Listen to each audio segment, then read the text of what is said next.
ஒரு நாள் காட்டுல கீகி, ஜோ, ரேணு, மீரா ஆகிய 4 நண்பர்கள் பேசிட்டு இருந்தாங்களாம்.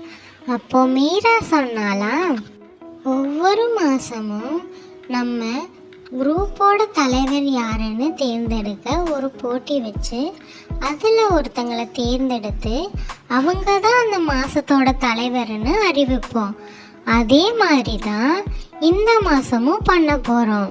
போன மாதம் நான் இந்த குரூப்போட தலைவராக இருந்தேன். அதுக்கு முன்னத்த மாதம் ரேணு இருந்தா. இந்த மாதம் உங்கள் 2 பேர்த்துக்கு தான் போட்டி. அதில் யார் வின் பண்ணுறாங்களோ அவங்க தான் இந்த மந்தோட தலைவர். சரியா? நீங்கள் 2 பேரும் போட்டிக்கு தயாராகுங்க. நானும் ரேணுவும் பேசிட்டு என்ன போட்டி வைக்கிறதுன்னு உங்ககிட்ட சொல்கிறோம். ரேணு, நான் ஒரு போட்டி முடிவு பண்ணி வச்சிருக்கேன். அது உனக்கு ஓகேவான்னு பார்த்துட்டு சொல்லு. இங்கே சுற்றி இருக்க ஏதோ ஒரு காட்டில் அதிசய மரம் ஒன்று இருக்குன்னு நீ கேள்விப்பட்டு இருக்கியா? அந்த மரத்திலிருந்து யார் ஒரு பழத்தை எடுத்துட்டு வராங்களோ அவங்க தான் இந்த மாதத்தோட தலைவர்னு அறிவிக்கலாம். சரியா ரேணு? அப்படின்னு சொல்லிச்சா மீரா. ரேணுவும் இதுவும் நல்லா தான் இருக்கு, இந்த போட்டியவே இப்போ வச்சுக்கலாம் அப்படின்னு சொல்லிச்சான். அடுத்த நாள் மீராவும் ரேணுவும் முடிவு பண்ணி இருந்த போட்டியை பற்றி கீகி கிட்டையும் ஜோ கிட்டையும் சொன்னாங்க. ஜோ, கீகி, உங்க 2 பேர்த்துக்கான போட்டி என்னன்னா, இங்க சுத்தி இருக்க ஏதோ ஒரு காட்டுல அதிசய மரம் இருக்கு. ஆனா நாங்க அதை யாரும் பார்த்ததில்ல. அந்த பழத்தை நீங்க 2 பேர்ல யாரோ ஒருத்தங்க எடுத்துட்டு வந்துட்டீங்கன்னா 2 பேரும் கூட எடுத்துட்டு வரலாம். ஆனா யார் இங்க முதல்ல எடுத்துட்டு வராங்களோ அவங்க தான் வின்னர். நீங்க 2 பேரும் போட்டிக்கு தயாரா? இப்பவே போட்டி ஆரம்பமாகுது அப்படின்னு சொல்லிச்சா மீரா. ஜோக்கும் கீகிக்கும் போட்டி ஆரம்பமாச்சு. 2 பேருமே இந்த காட்டை சுற்றி உள்ள காட்டை நோக்கி பறந்து கிளம்பிச்சுங்க. போகிற வழியில ஜோ பேசிகிட்டே போச்சான்.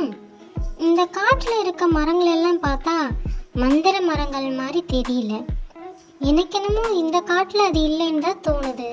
நம்ம பக்கத்து காட்டில் போய் பார்க்கலாம் அப்படின்னு சொல்லிட்டு பக்கத்து காடை நோக்கி போச்சான். இன்னொரு பக்கம் ஜோ என்ன பண்ணுச்சான், என்ன இந்த காடு ஃபுல்லாக ஆப்பிள் பழங்களும் வேறு பழங்களும் இருக்க மரங்கள் தான் இருக்கு. இந்த மரங்கள் கண்டிப்பாக மந்திர மரமாக இருக்காது. பார்க்கலாம், இன்னைக்கு ஃபுல்லாக தேடி பார்க்கலாம். கிடைக்கலைன்னா இந்த ஆப்பிள் பழங்களை பிடுங்கிட்டு போய் கொடுத்துட்டு இதுதான் அந்த மந்திரம் பழம் அப்படின்னு சொல்லி அவங்கள ஏமாத்திடலாம். அவங்க தான் சொன்னாங்களே அவங்களும் இது நாள் வரைக்கும் பார்த்ததில்லைன்னு. எப்படியும் அந்த கீகி ஒன்றும் கொண்டு வர மாட்டான். நம்ம கொண்டு போய் ஏமாத்திடலாம், இந்த பழங்களவே கொடுத்துடலாம் அப்படின்னு பேசிட்டு போச்சான்.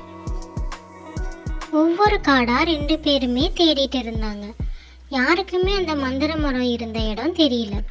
அப்ப கீகி சொன்னாலாம், என்ன இன்னைக்கு சாயந்தரமே ஆயிருச்சு, இன்னும் நம்மளுக்கு கிடைக்கல அந்த மந்திர மரம். உண்மையாவே இருக்குதா என்னன்னு தெரியலையே. நம்ம இந்த காடும் கடைசியா ஒரு காடு இருக்கு, அந்த காட்டுலையும் இல்லைன்னா நம்ம திரும்பி போயிடலாம் அப்படின்னு சொல்லிட்டே போனாலாம். அதே காட்டுக்கு ஜோவும் வந்தாலாம். என்ன சாயந்தரம் ஆயிருச்சு, தேடி தேடி எனக்கு டயர்டா ஆயிருச்சு. இந்த காடும் இதுக்கு அடுத்து இருக்க ஒரு காடும் தான் இருக்கு.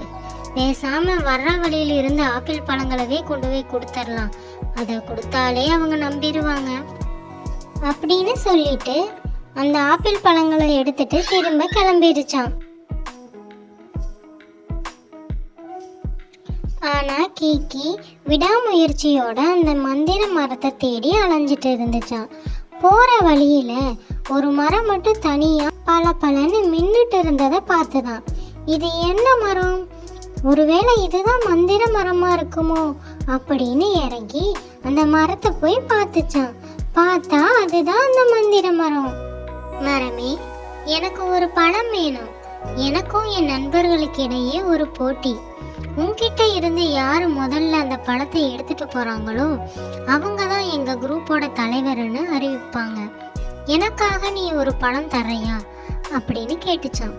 அதுக்கு அந்த மரமும், அப்படி நீ சொல்ற மாதிரி நான் பணம் கொடுத்தா நீ நல்ல தலைவரா இருப்பியா?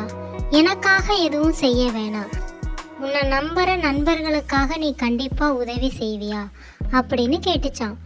உடனே கீக்கியும், கண்டிப்பா நான் அவங்களுக்கு நன்மை மட்டுமே செய்வேன், என்னால முடிஞ்ச உதவிகளையும் செய்வேன் அப்படின்னு சொல்லிச்சான்.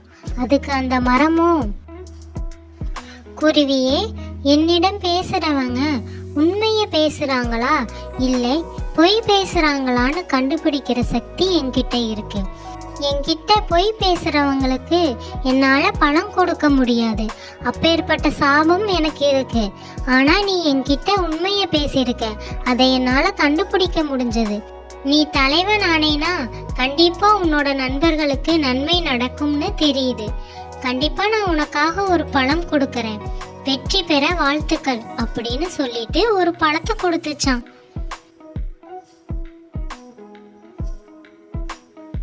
கண்டிப்பா என்னை நம்புறவங்களுக்கு நான் நல்லதை மட்டுமே பண்ணுவேன், என்னை நம்புன உங்களுக்கும் நன்றி, இந்த பழத்தை தந்ததுக்கும் நன்றி அப்படின்னு சொல்லிட்டு அந்த பழத்தை எடுத்துட்டு நண்பர்களை நோக்கி பறந்து போச்சான். ஆனா ஆப்பிள் பழத்தை எடுத்துட்டு முன்னாடி போன ஜோவோ இதுதான் அந்த மந்திர பழம்னு சொல்லி நண்பர்களை ஏமாத்திட்டு இருந்தது. மீரா, இங்க பாத்தியா, நான் அந்த மந்திர பழத்தை எடுத்துட்டு வந்துட்டேன்.